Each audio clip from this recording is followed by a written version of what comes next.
ఈ మధ్య ఒక సినిమా వచ్చింది కొమరం భీమ్ అని.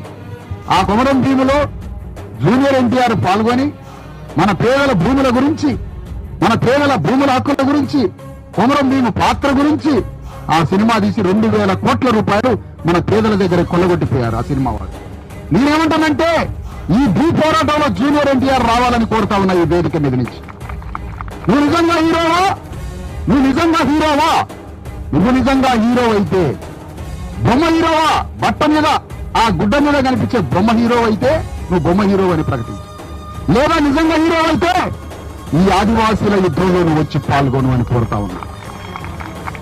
జూనియర్ ఎన్టీఆర్ ఇల్లు ముట్టరు కూడా ఇవాళ పోరాటానికి నువ్వు రాకపోతే, లేదంటే ఈ కథ మా ఆదివాసీలకు చెప్పి, మా అణగారిన వర్గాలకి ఈ కథ చెప్పి, కొమరం భీమ్ అనే కథ చెప్పి ఎన్ని వేల కోట్లు వేసుకుపోయినా 2,000 కోట్ల రూపాయలు వేసుకొని పోయింది జూనియర్ ఎన్టీఆర్. ఏ కథ చెప్పి? మన ఆదివాసీల భూ పోరాటం అనే కథ